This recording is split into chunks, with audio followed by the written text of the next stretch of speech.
15,000명이 되는 대규모를 집회를 준비해놓고 그 측에서 스펄전 목사님께 설교를 해달라고 요청을 했다고 합니다. 근데 스펄전 목사님은요, 여러 가지 스케줄이 이미 정해져 있었기 때문에 사양을 했습니다. 그럴 때 그 주최 측에서 의아하게 생각하면서 이렇게 목사님에게 질문을 했습니다. 목사님, 다른 스케줄을 좀 조절하더라도 우리 모임에 집회에 꼭 와서 설교를 해주세요. 우리 교회 집회는요 15,000명이 되는 인원이 모입니다. 이렇게 많은 군중이 모이는데 설교해 주시지 않겠습니까? 이렇게 질문을 했다고. 이때 스펄전 목사님은 다음과 같이 대답을 합니다. 15,000명이 모이는 것이 중요한 문제가 아닙니다. 거기에 그 집회에 하나님의 뜻이 있느냐가 더 중요한 문제입니다. 그렇습니다. 우리 믿음의 사람들은 어떠한 일을 하고자 할 때에 인간적인 생각, 세상적인 조건을 먼저 생각하는데 그 생각이 아니라 최우선적으로 무엇을 구할 수 있어야 됩니까? 하나님의 뜻을 구할 수 있어요. 우리가 어떤 일을 진행하든 어떤 모임에 가든 어떤 예배를 드리든 어떤 풍년을 하든 그곳에 진정 하나님의 뜻이 있는가, 이것을 구할 수 있어야 된다는 말씀인 것입니다. 그러면 하나님의 뜻을 구하는 것이가 무엇인가? 이것이 중요하지 않습니까? 여러분, 하나님의 뜻을 구하는 것은 다른 것이 아닙니다. 어떤 기도에 신령한 사람이 하나님의 음성을 들어서 이것이 하나님의 뜻입니다 이야기할 수 있지만, 이것은요 소극적인 의미에서 하나님의 뜻을 구하는 것입니다. 사실 하나님의 음성을 듣는 것은 기도하는 사람의 심령이 거듭난 정도에 따라, 그 기도하는 사람이 성령이 충만하고 은혜가 충만한 정도에 따라서 모두 다를 수 있기 때문입니다. 그리고 사람이 듣는 하나님의 음성은요 항상 한계가 있고 항상 문제점이 있습니다.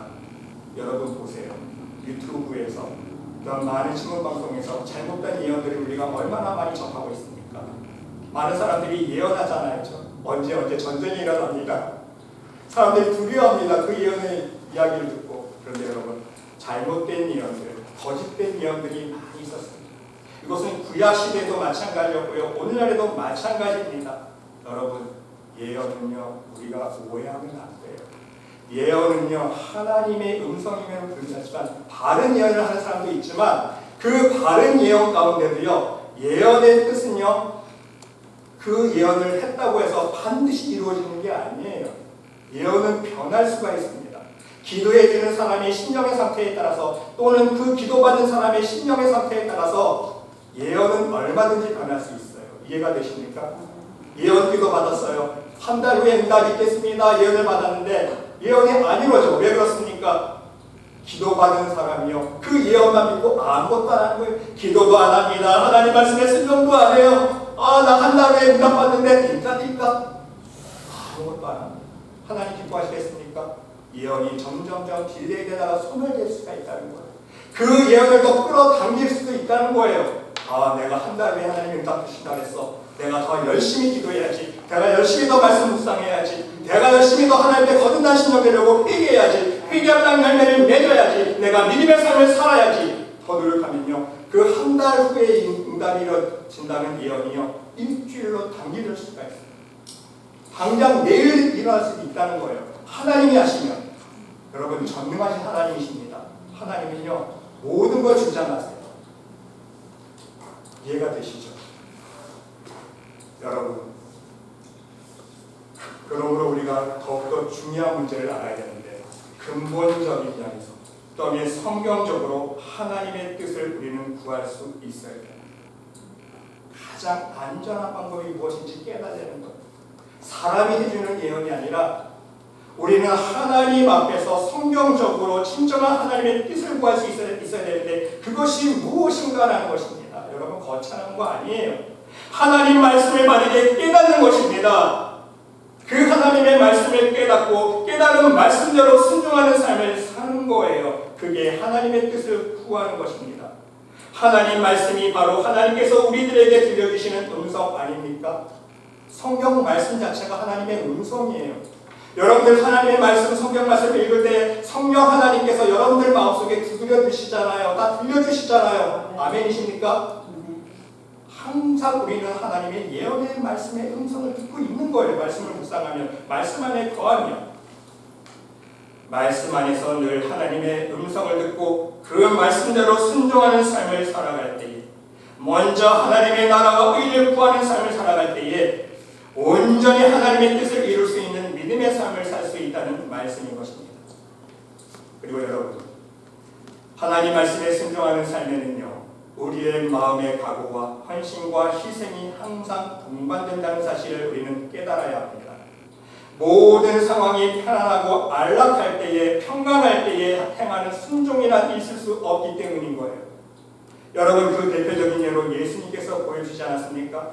예수님께서는 자기를 부인하고 나를 쫓으라고 말씀해 주셨습니다. 여기서 자기를 부인한다는 뜻은요, 자기 뜻을 내려놓고 하나님 아버지의 뜻을 취한다는 것 아닙니까? 여러분, 자기의 뜻을 내려놓는 것은요, 정말 어려운 일입니다. 그것은 내 자신을 포기한다는 뜻이기 때문인 거예요. 예수님께서 겟세마니 동산에서 내 뜻대로 마옵시고 아버지 뜻대로 되기를 원합니다 기도하셨잖아요. 자기 뜻을 부인하는 기도입니다. 여러분 잘 보세요. 예수님께서 아버지 뜻대로 되기를 원합니다, 내 뜻대로 되는 것이 아니라 아버지 뜻대로 되기를 원합니다 기도만 하셨나요? 기도만 하고 끝나셨어요? 아니죠. 기도하신 대로 실제로 십자가에 못 박히셨어요. 실제로 자기를 내어놓으셨습니다. 자기를 부인했어요. 순종으로 실천하셨다는 말씀인 것입니다. 여러분, 우리는 종종 내 뜻이 아버지 뜻이라고 착각할 때가 있습니다. 여러분, 그 역사적인 예가 있습니다. 십자군 전쟁 때에 모슬렘 교도를 죽이는 것이, 이 교도들을 죽이는 것이 바로 하나님의 뜻이라고 교황이 명령을 내렸다는 거예요. 교황이 이 교도들을 죽이는 게 하나님의 뜻이니까 너희들 죽여도 돼 명령을 내렸습니다. 그래서 십자군 전쟁 때에 여러분, 모슬렘교 이 교도들을 죽일 때에 무엇을 외치면서 죽였는지 아세요? For Christ, 그리스도를 위하여, 그리스도를 위하여 외치면서 모슬렘 교도들을, 이 교도들을 죽였다는 거예요. 여러분, 사도 바울도 마찬가지입니다. 사도 바울도 예수님을 만나기 전에, 예수님 만나기 전에 어땠습니까? 예수 믿는 사람들 잡아 넘기려고 쫓아다녔죠. 그것이 하나님의 뜻인 줄 알았어요. 착각이죠. 자기가 예수님 믿는 사람들을 잡아다가 감옥에 넣는 것이, 그것이 하나님의 뜻인 줄 철저히 믿었기 때문에 진짜 잡아 죽이려고 쫓아다니지 않았습니까? 예수 믿는 사람들. 예수님 만나고 보니까 그게 아닌 거예요. 그게 하나님의 뜻인 줄 아닌 걸 깨달았습니다. 그렇습니다. 우리는 어떤 경우에 있어서 많은 사람들이 종종 내 뜻을 하나님의 뜻인 양 확인하고 내 뜻을 이루어달라고 기도하는 것을 우리는 잘 알 수가 있는 것입니다. 여러분은 이러한 경험이 없으십니까?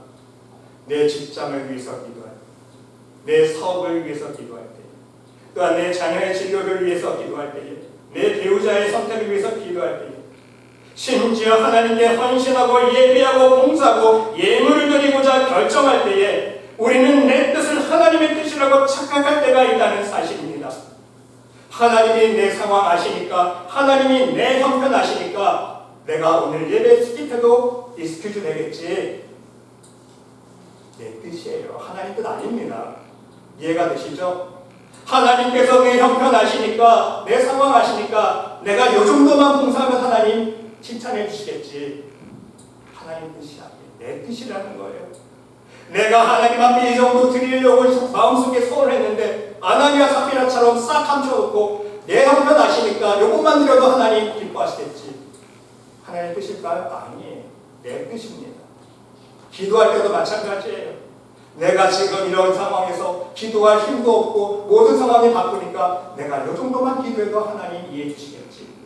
하나님 앞에 작정한 기도 시간이 있음에도 불구하고 하나님의 뜻이 아니라는 거예요. 내 뜻입니다. 여러분, 그런데 감사한 것은요, 하나님은 이것이 바로 하나님의 뜻이 아니라 내 뜻이라는 것을 알게 하여 주시기 위해서 우리의 기도를 좌절시킨다는 사실입니다. 그리고 내 뜻을 버리고 포기하고 주님의 뜻을 깨닫는 것이 얼마나 어려운 일인지 철저히 경험케 해주시는 거예요. 깨닫게 해주시는 거예요. 어떤 경우에는요, 우리들에게 환난과 고난과 역경을 겪게 하시면서까지 깨닫게 해주십니다. 깨달으라고. 하나님의 뜻을 깨달아야 성숙한 그리스도인이 될 수 있기 때문인 것입니다. 진정 하나님의 뜻을 깨달아야 주님의 일꾼이 될 수 있기 때문인 것입니다. 여러분, 인간이란 고난이 없으면요, 하나님 앞에 무릎 꿇지 않아요. 교만 때문에. 그렇지 않습니까? 고난이 와야 하나님 앞에 무릎 꿇게 돼 있어요. 모든 인간이 마찬가지입니다. 그것을 아시는 하나님께서 왜 우리들에게 고난을 주신지 알아야 해요. 너 무릎 꿇고 나에게 오라는 거예요. 깨달으라는 거예요. 내 뜻이 무엇인지 진정 깨달으라는 거예요. 여러분, 또 한 가지 명심할 것은요, 오늘 본문 말씀 항상 기뻐하라. 쉬지 말고 기도하라. 범사에 감사하라. 이는 그리스도 예수 안에서 너희를 향하신 하나님의 뜻이니라. 이 하나님의 말씀은요, 추상적인 말씀이 아니라는 것입니다. 머리만 생각하고 마음속으로만 묵상하고 마음으로만 위로받고 그치는 하나님의 뜻이 아니라는 말씀인 거예요. 요즘 여러분 요즘 성도들 보세요. 설교를 어떻게 듣습니까? 설교를요, 감상합니다. 설교를 마음의 평안을 얻기 위한 교향곡처럼 귀로만 감상하려고 합니다. 그래서 문제가 무엇입니까? 내가 하나님 앞에 하나님의 말씀을 들을 때에 그 말씀을 통해서 내가 회개하려고 하지 않아요. 자복하고 통회하는 회개하는 기도를 드리지 않습니다. 더 나아가서 하나님 앞에 순종하는 믿음의 삶을 살겠노라고 믿음의 결단하지 않습니다. 실천하지 않습니다. 단지 귀만 즐겁게 하기 위해서, 단지 내 마음이 평안하기 위해서 그런 설교를, 내 마음에 평안만을 주는 설교를 찾아서 유튜브를 찾아서 헤매지 않습니까? 더군다나 문제점은요, 코로나를 지내오면서 많은 사람들이 이제 교회 안 나와요. 왜? 자기 위로해주는 설교, 마음 편하게 하는 설교, 귀를 즐겁게 있는 설교, 인터넷 서치하면 너무 많거든요. 그냥 골라 듣는 거예요. 왜 교회 나가? 편안하게 그냥 들으면 돼요. 그게 진정한 믿음일까요, 여러분? 그런데 여러분, 진정 중요한 것은 무엇입니까? 하나님의 뜻을 아는 것입니다. 그 설교를 통해서 하나님께서 나를 향하신 뜻이 내 마음속에 깨달아지고 선명해지고, 그 말씀을 통해서 내 심령이 감동감을 받아서 내 생각과 내 가치관이 변화되는 것, 또한 내 삶 속에 변화를 가져오는 것입니다. 내 삶이 변화되어야 돼요. 그것이 하나님의 뜻을 아는 것입니다. 여러분, 부흥 집회만 쫓아다니는 사람들 보세요. 부흥 집회할 때는요, 울고 불고 야단 먹고 난리 납니다. 방언 기도하고 난리 나요. 그런데 집에 돌아올 때는요, 아무것도 없어요. 공허합니다. 저 다 해봐서 알아요. 그렇죠? 집에 오면요, 다시 공허해져요. 그러니까 또 부흥에 찾아다닙니다. 또 방언 기도하면서 난리 먹고 치고 울고 붓는 콧물 쏟아내고 뭔가 해소된 것 같죠? 또 집에 돌아오세요. 공허해져요. 여러분, 바른 신앙생활은요, 단지 눈물 흘리는 것이 아닙니다. 고상한 척하는 게 아니에요. 진정한 믿음이란 하나님 뜻을 알고 그 뜻을 행하는 것입니다. 여러분, 마태복음 7장에서 예수님께서 말씀해 주신 진리의 말씀이 있지 않습니까? 착각 속에서 신앙생활하고 있는 사람들에게 분명하게 말씀해 주셨어요. 주여 주여 하는 자마다 천국에 들어간다, 못 들어간다? 들어가지 못한다 그랬어요. 오직 하늘에 계신 아버지의 뜻대로 그랬어요. 내 아버지의 뜻대로 행하는 자라야 들어가니라. 어디에? 천국에. 착각하지 말라는 거예요. 어떤 착각입니까? 내가 주여 주여, 내가 주의 이름으로 천지에 놓고 있습니다. 내가 주의 이름으로 귀신도 내쫓았어요. 내가 주의 이름으로 권능을 행했습니다. 저 아시죠? 예수님은 내가 너희를 도무지 알지 못하니 불법을 행하는 자들아 내게서 떠나가라. 선지자 노릇했습니다. 귀신을 내쫓았습니다. 권능을 행했습니다. 그런데 왜 예수님께서 외면하십니까? 오늘 말씀에 적용해 보면요, 하나님의 뜻이 무엇인지 몰랐다는 거예요. 하나님의 뜻이 무엇인지 깨닫지도 못하고 모르고 행했다는 거 아닙니까? 진짜 하나님의 뜻은 뭐였어요? 내가 회개하고 내 심령이 거듭나야 되는 거예요. 말씀으로 인하여 하나님의 능력의 말씀 안에 거하면서 그 말씀의 능력으로 내가 회개하고 내 심령이 거듭나서 온전한 믿음과 하나님께 대한 사랑으로 순종의 삶을 살아야 되는데, 그 사랑으로 선지자 노릇도 하고 그 믿음과 사랑으로 귀신도 내쫓고 그 온전한 사랑의 능력으로 하나님의 마음으로 권능도 행했어야 되는데, 그 하나님의 뜻을 몰랐다는 거예요. 착각했다는 거예요. 그러니까 외면당하는 거 아닙니까? 그렇습니다. 우리의 신앙의 문제는요, 입술로만 주여 주여 하는 게 아니에요. 귀신 내쫓는 게 아닙니다. 능력을 행하고 은사를 하는 게 아니에요. 직분을 받아서 교회 안에서 직분 노릇하는 것이 아니라는 말씀인 것입니다. 신앙의 본질은요, 하나님 아버지를 쫓는 거예요. 우리 하나님의 아버지의 마음을 닮아가는 것입니다. 그 하나님의 마음을, 그 뜻을 쫓아 그 뜻대로 말씀대로 순종하는 삶을 사는 거예요. 오직 주님을 믿는 믿음으로 말씀의 순종의 삶을 사는 것이라는 사실입니다. 그런 사람이 하나님 앞에서 참 그리스도인이요 진정한 믿음의 사람으로 인정받을 수 있다는 사실입니다. 부디 여러분 모두 하나님 아버지의 뜻을 먼저 구하며 그 뜻대로 순종하는 삶을 살아갈 수 있는 믿음의 백성들이 모두 될 수 있으시기를 간절히 주님의 이름으로 축원드립니다. 그러면 여러분, 진정 하나님의 뜻을 구하며 그 뜻대로 순종하는 삶을 삶이란 무엇입니까? 구체적으로 어떻게 사는 것이 하나님의 뜻을 구하며 사는 삶일까요? 오늘 본문에 답이 나와 있습니다. 명확하게 답을 가르쳐주고 있습니다. 그렇죠? 세 가지. 여러분 다 아시죠? 첫 번째 뭐예요? 항상 기뻐하라. 두 번째, 쉬지 말고 기도하라. 세 번째, 범사에 감사하라. 여러분, 다 알잖아요. 여기 못해요. 자, 그럼 첫 번째부터 한번 다시 한번 살펴봅시다. 첫 번째, 항상 기뻐하라. 여러분, 하나님 뜻대로 순종하는 삶은요, 항상 기뻐하는 삶입니다. 여러분, 여기에서 기쁨은요, 우리가 알고 있는 일반적인 기쁨, 세상에서 주는 기쁨이 아니라는 거예요.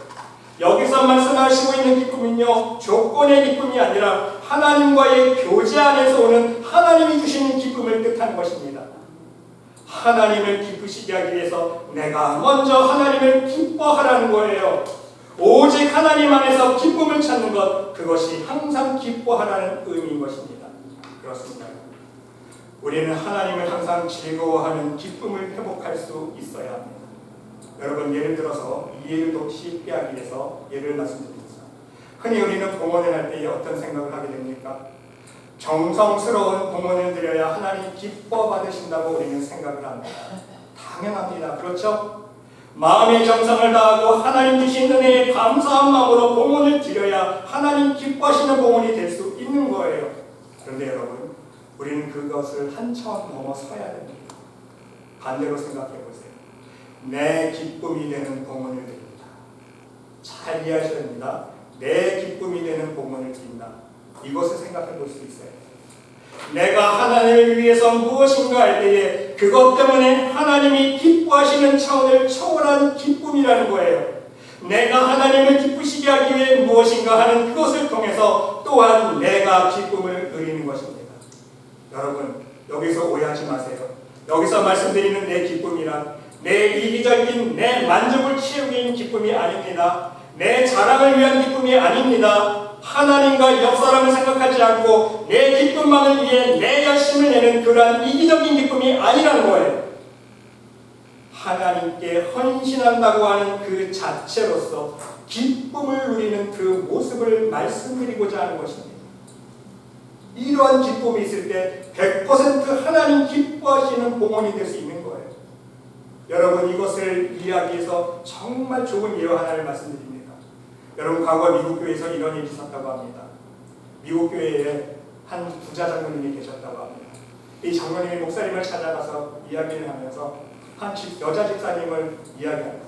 목사님, 우리 교회 저 여자 집사님 아시죠? 정말 상황이 어렵습니다. 형편이 어렵습니다. 혼자 살면서 어린아이 5을 키우는데 남의 집 빨래를 하면서 고생하는 정말 많이 아닙니다.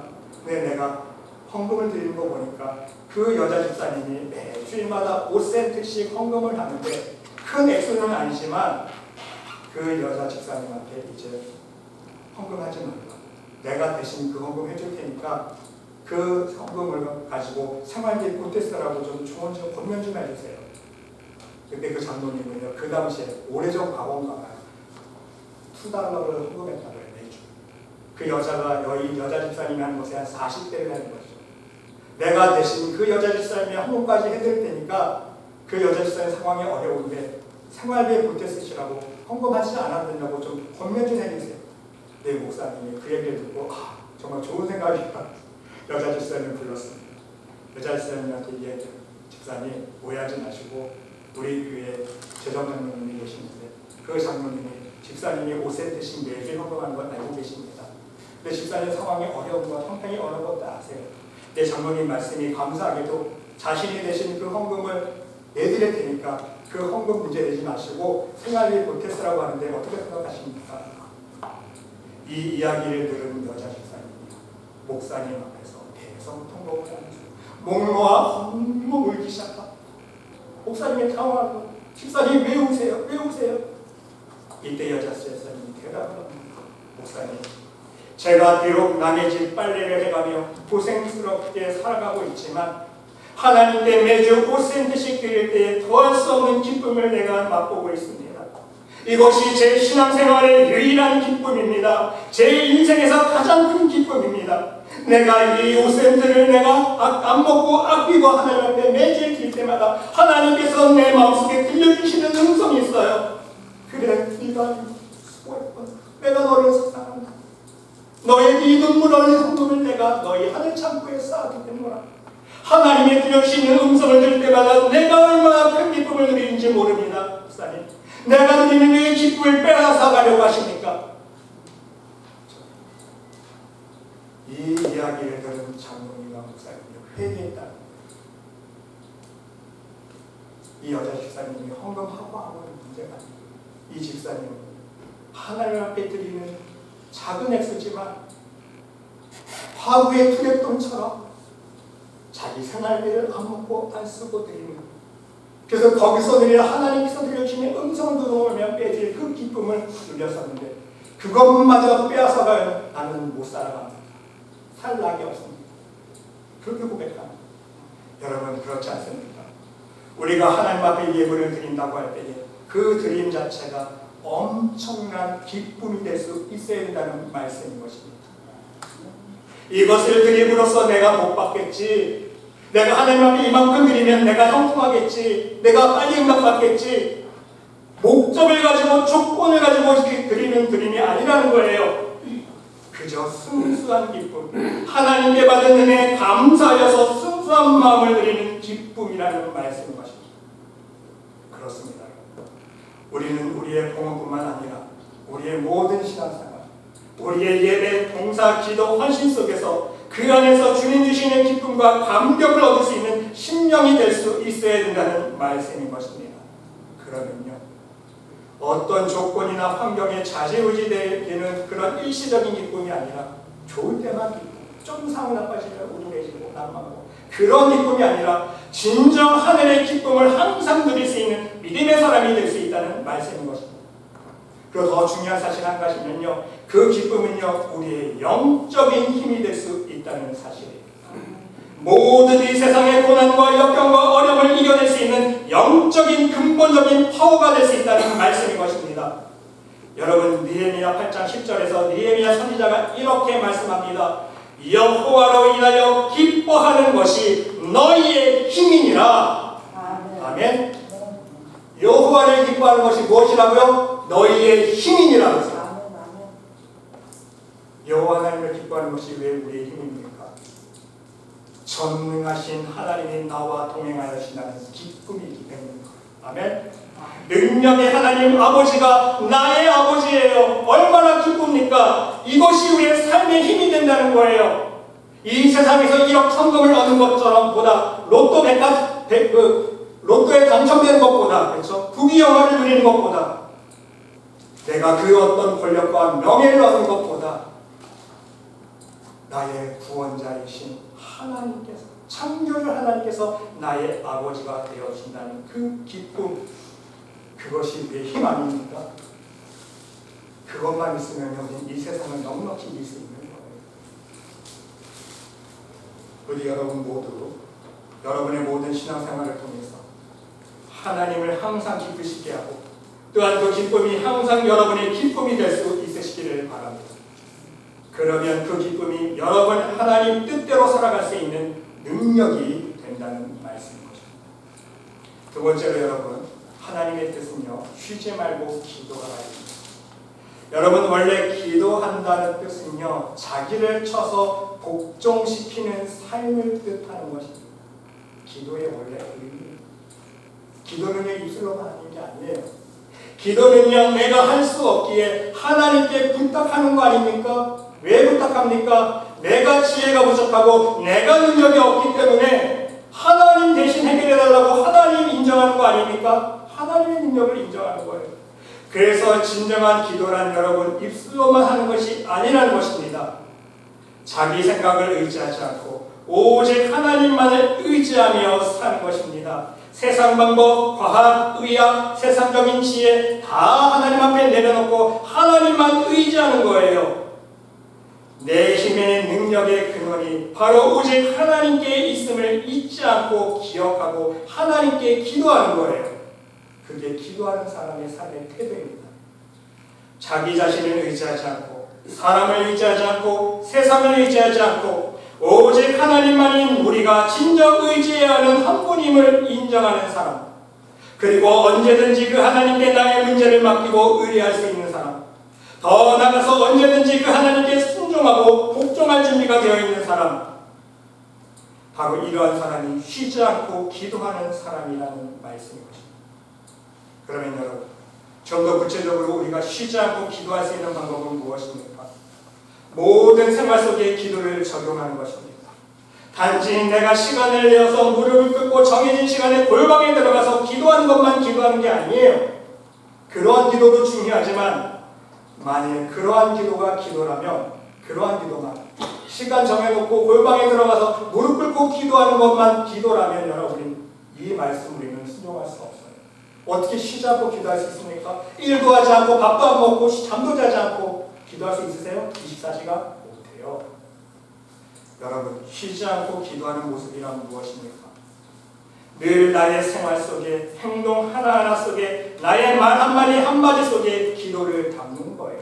하나님과 교제하는 것입니다. 내 삶의 모든 순간순간마다 나와 함께하고 계시는 하나님을 생각하면서 늘 하나님께 초점 맞추어 기도하는 삶을 살아가는 거예요. 걸어갈 때도 기도할 수 있습니다. 밥 먹을 때도 기도할 수 있고, 방을 청소할 때도 기도할 수 있고요, 운전할 때도 기도할 수 있습니다. 일할 때도 공부할 때도 어느 장소에서도 우리는요, 어느 때를 막론하고 기도할 수 있습니다. 예를 들어서 빨래하거나 설거지하면서 우리는 어떤 기도할 수 있습니까? 설거지하면서 회개 기도하는 겁니다. 이 접시에, 이 밥 공기에 한 번만 밥 먹어도 이렇게 더러워지네요. 더럽잖아요, 그렇죠? 밥 먹은 설거지하려고. 하지만 다시 설거지해 놓으면 깨끗해지잖아요. 하나님, 제 마음도 똑같죠. 제 마음도 말씀으로 청소하지 않으면, 씻지 않으면 하나님 보시기에 매일매일 이렇게 더러워질 텐데 매일매일 하나님 말씀으로 쉴 수 있도록 인도하시면 감사합니다. 설거지하면서 내 심령을 깨끗게 해달라고 하나님께 회개 기도하는 거예요. 방 청소하는 것도 마찬가지입니다. 여러분, 하루 이틀만 청소 안 해도 요즘에 얼마나 먼지가 많습니까? 하루 이틀만 청소 안 해도 먼지가 쌓이잖아요. 하루 이틀만 그냥 가만히 놔둬도 먼지가 쌓이네요. 내 심령도 마찬가지입니다. 이 어둠의 세상 속에 죄악된 세상에 살아갈 때에 하도 많은 죄악의 유혹의 음성을 듣기 때문에 시험을 받기 때문에 제 심령도 하나님 이렇게 죄악의 먼지가 쌓입니다. 오늘도 회개 기도하오니 하나님, 내가 이 청소할 때, 회개 기도할 때 내 심령을 깨끗하게 청소해 주세요. 음식 만들 때도 하나님께 기도할 수 있어요. 내가 이 만드는 음식을 우리 교인들이 먹을 텐데 이 음식을 먹고 우리 교인들이 다 건강하게 도와주세요. 내가 만든 음식을 내 가족들이 먹을 텐데 이 음식을 먹고 우리 가족들이 탈환하고 건강하게 힘내서 하나님 앞에 믿음의 삶 살 수 있도록 인도해 주세요. 음식을 만들 때도 기도할 수 있고요. 흐트러진 방을 정리정돈할 때도 마찬가지예요. 이 여러분, 한 달만 방 놔둬보세요. 얼마나 방이 어지러워집니까? 그렇죠? 앉을 곳도 없이 막 어지럽혀져 있잖아요.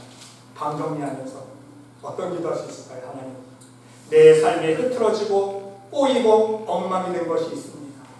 하나님, 내가 이 방 청소할 때 깨끗이 정리정돈하는 것처럼 하나님 내 인생의 모든 꼬이고 흩어지고 엉망이 된 사건들 속에, 문제들 속에 하나님께서 정리정돈하여 주시옵소서.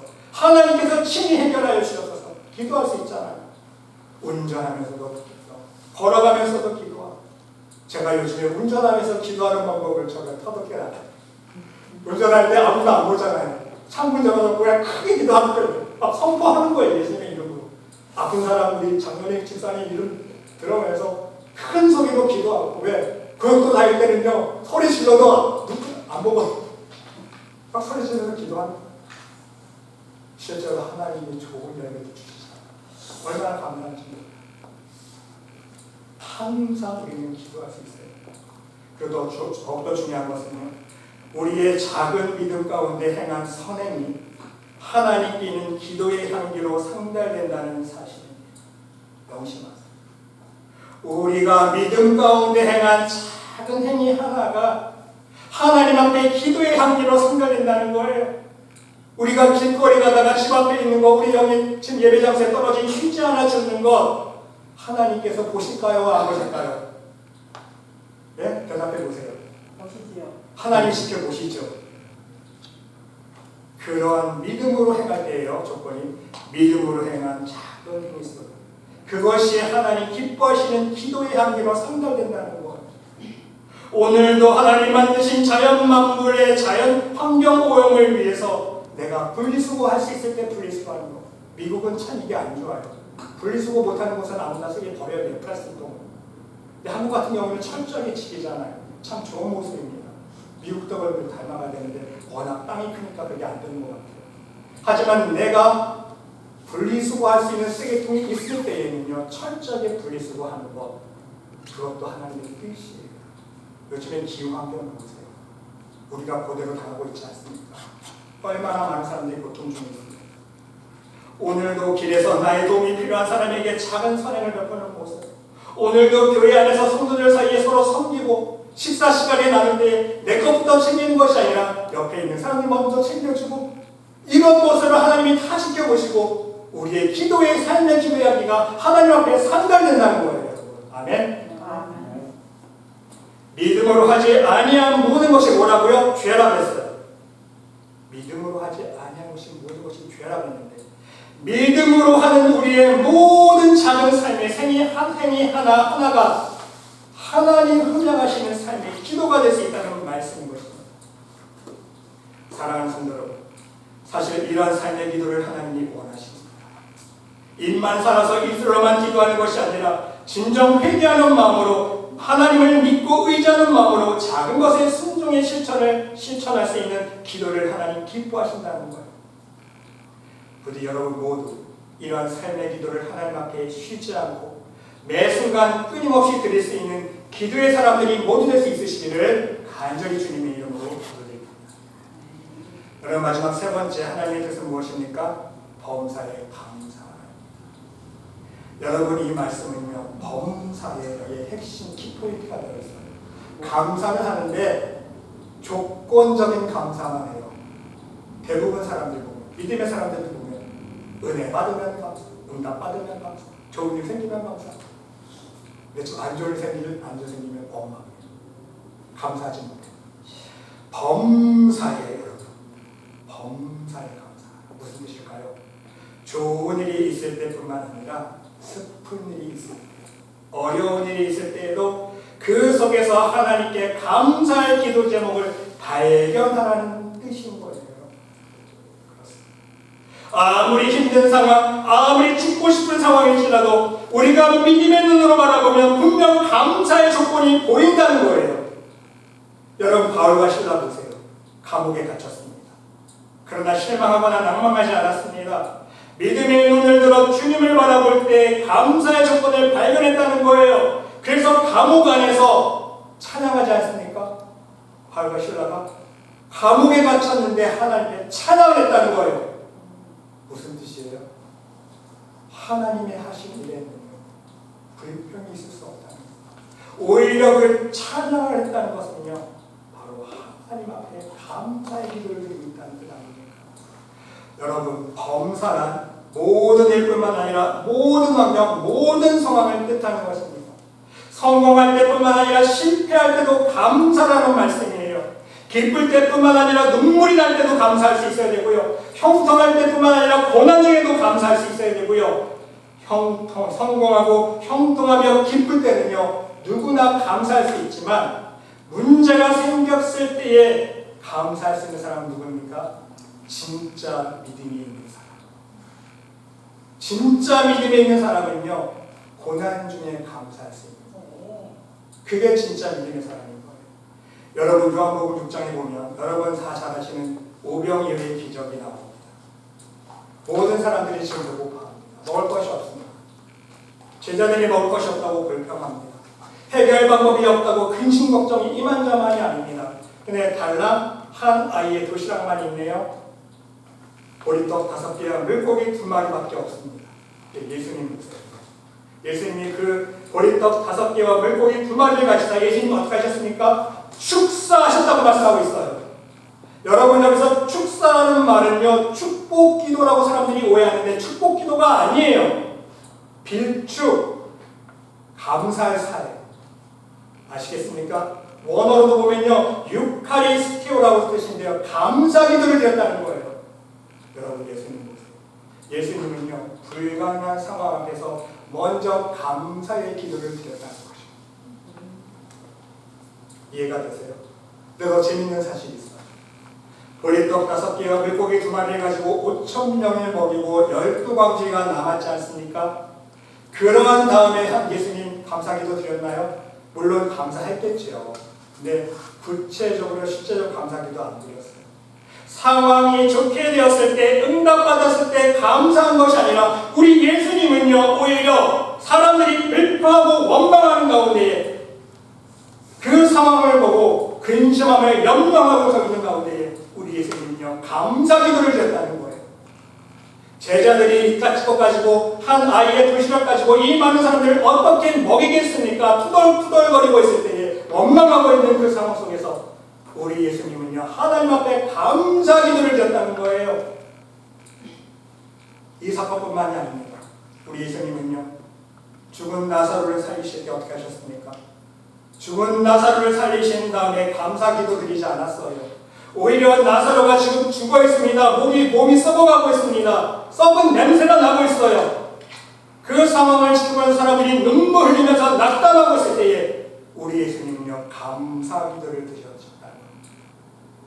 하나님 아버지, 내 기도를 들으신 것 감사합니다. 이미 먼저 감사기도를 드린 거예요. 여러분, 언제 우리가 감사해야 될지 우리 예수님은요, 직접 보여주셨다는 거예요. 응답 받았으니까 감사. 하나님이 기적 베풀으셨으니까 감사.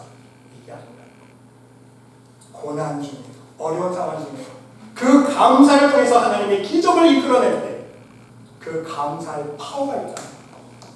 여러분, 로빈슨이라는 트레일러 운전기사에 대한 간증이 있습니다. 그는요, 곧 교통사고를 당했는데 교통사고 때문에 시력을 잃었습니다. 근데 이 트레일러는요, 로빈슨은요, 매일 감사의 기도를 하나님께 드렸습니다. 교통사고 때문에 시력은 잃었지만 하나님을 원망하지 않았습니다. 그 상황을 불평하지도 않았습니다. 그래도 내 생명을 잃지 않도록 인도해주신 하나님 감사합니다. 생명까지 가지고 죽을 수도 있었는데 내 생명을 살려주신 하나님 감사합니다. 반신불구가 될 수 있었는데 반신불구가 되지 않도록 인도해주신 하나님 감사합니다. 감사의 기도를 드렸다는 거예요. 이렇게 40일간 감사의 기도를 드렸는데 여러분, 기적이 일어났다는 것입니다. 그래서 바로 로빈슨의 눈이 치료되기 시작했고요, 눈이 정상이 되었다는 거예요. 기적이 일어났습니다. 그렇습니다. 고난 중에도 감사하는 것이 진정한 믿음의 행위라는 말씀입니다. 감사란 진정 미래의 응답이 있을 것에 대한 큰 믿음의 행위라는 거예요. 가장 큰 믿음의 행위예요. 지금은 내 손 안에 없지만 하나님께서 반드시 응답해 주실 거라. 내일이든 일주일이든 한 달이든 하나님께서 분명히 응답해 주실 것이라는 그 믿음이 있기에 오늘 감사의 기도를 드립니다. 그래서 하나님은 오늘 말씀에 범사에 감사라고 말씀하고 있는 것입니다. 믿음의 사람에게는요, 원망이 있을 수 없고 불편이 있을 수 없고 근심과 염려가 있을 수 없기 때문입니다. 그러므로 여러분, 우리는 범사에 아무리 사소한 것에도 감사할 수 있어야 됩니다. 사소한 것에 감사할 수 있어요. 여러분, 예를 하나 들어서 말씀드립니다. 병원에서 응급 환자가 생길 경우 산소통을 설치해놓고 인공호흡을 시킨다고 합니다. 여러분, 24시간 하루 동안 산소호흡기를 달아서 산소를 공급해주는 비용이 얼마인지 아십니까? 이것이 제가 이거 과거에 아마 예약한 것 조사한 것 같은데, 그 당시에 미국 달러로 960달러라고 합니다. 하루 산소통당. 한국에서는 한 30만 원 정도 합니다. 한국 너무 싸지. 근데 요즘 물가가 많이 오르지 않았습니까? 그냥 1,000달러라고 생각했어요, 여러분. 우리가 사고를 당하지 않고 매일매일 무사히 살아간다면 우리가 하나님 앞에 천불어치 산소를 무료로 공급받고 있는 거예요. 아멘? 아멘. 공짜 아니에요. 돈으로 따지면 산소 하나만 가지고도 하나님 앞에 천불어치 은혜를 받고 있는 거예요, 여러분. 병원에 입원해 보세요. 산소값만 1,000불 나가요. 그것만 나가니까 병원비가 10,000불씩 나가는데, 미국은 하루만 입원해도 중환자실 들어가면. 그렇죠? 어디 안 아프고 하루 멀쩡하게 숨 쉬는 것만 해도 하나님의 1,000불 빚지는 거예요, 여러분. 한 달이면 3만 불이고요. 1년이면 36만 불이고요. 10년이면 360만 불이에요, 여러분. 여기 10년만 숨 쉬었으니까 1,000만 불 가까이 돼요, 여러분. 오래 사신 분들. 30년, 40년 살아주고. 그렇죠?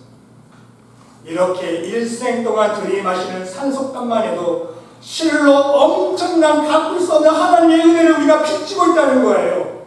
그래서 여러분, 1만 달란트 빚진 자의 비유가 그래서 중요한 거 아닙니까? 우리 모두는 하나님께 은혜를 갚아도 갚을 수 없는 1만 달란트 빚진 자라는 거예요. 여기서 1만 달란트라는 뜻은 무엇입니까? 갚아도 갚을 수 없는 하나님의 은혜인 거예요. 산소 하나만 생각해도 우리가 하루에 1,000불씩 하나님의 은혜 빛을 지고 있는데, 산소값만 있으니까 밥값, 옷값, 자식들 잘 돌보주시는 거, 내 사업 잘 돌아가게 해주시는 거, 그렇죠? 다 따지면 이루 말할 수 없고요. 또 특별한 기적적인 응답을 경험해 주시고요. 우리가 기도할 때마다 또 우리가 해결할 수 없는 일들을 해결해 주지 않습니까? 그런 거 다 생각하면요, 우리는 하나님 은혜 갚을 수가 없어요. 그런데 우리는 미련하게 내가 하나님께 조금 하고, 조금 봉사하고, 조금 섬기고, 조금 드리고, 내가 했네. 그 심보를 없애야 된다는 거예요. 그게 있는 한은요, 감사할 수 없어요. 진정한 감사의 한계로 하나님께 섬길 수 없다는 말씀이죠. 여러분, 이렇게 사소한 일에 매일 건강하게 숨을 쉴 수 있는 것에 진정한 감사를 드려본 경험이 있으십니까? 진정 우리 하나님께 이러한 사소한 것들조차 감사한 마음을 우리는 품을 수 있어야 한다는 말씀인 것입니다.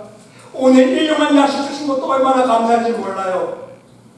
오늘 이 시간에도 먹을 것이 없어서 5초에 한 명씩 굶어주고 가고 있는데, 제가 볼 때는 5초도 아닌 것 같아요. 이제. 여러분 이제 재앙을 받죠. 뉴스 틀어보세요. 홍수며 지진이며 폭염이며 수백만 명이 중국만 놓고 봐도 수백만 명이 지금 재난 상태에 있고, 우리가 지금 시애틀에 이렇게 좋은 날씨 속에서 아무 생각 없이 사니까 룰랄라죠, 여러분. 하지만 그게 아니에요. 하나님의 감사하세요. 그게 감사는요, 하나님의 빚진 자로서 더 믿음으로 순종하는, 하나님, 내가 하나님께서 이렇게 좋은 환경 주시고, 이렇게 일용한 야식도 주시고, 숨 쉴 수 있는 공기도 주시고, 내가 이렇게 건강을 주셨는데, 내가 하나님을 위해서, 복음을 위해서, 저 죽어가는 불쌍한 영혼을 위해서 내가 무엇을 할 수 있습니까? 기도하고 믿음으로 실천할 수 있습니다. 그게 진정한 믿음의 사람이라는 말씀이죠. 사랑하는 성도 여러분, 오늘 여러분 각자에게 주시는 하나님의 뜻을 깨달을 수 있으시기를 바랍니다. 여러분 삶 속에 베풀어 주신 모든 물질, 모든 내가 누리고 있는 것들, 내 상황, 내 축복들, 내 건강, 자녀 축복들, 이 모든 것들을 한번 생각해 보시면서 하나님 앞에 진정 기뻐할 수 있는 심령이 될 수 있으시기를 바랍니다. 쉬지 않고 기도할 수 있는 입술이 될 수 있으시기를 바랍니다. 범사에 감사할 수 있는 기도의 삶을 살아갈 수 있으시기를 바랍니다. 이렇게 하나님의 뜻을 온전히 이루어드리는 여러분의 영혼과 삶 속에 날마다 우리 주님께서 동행하여 주시고 하나없는 하나님의 사랑과 은혜로 채워주실 것입니다. 부디 여러분 모두 평생 신앙생활 하시는 동안 너희를 향하신 하나님의 뜻을 매일매일 이루어 가시면서 매일 삶 속에서 하나님의 놀라우신 사랑과 축복을 체험해 갈 수 있는 믿음의 백성들이 모두 될 수 있으시기를 간절히 주님의 이름으로 축원드립니다.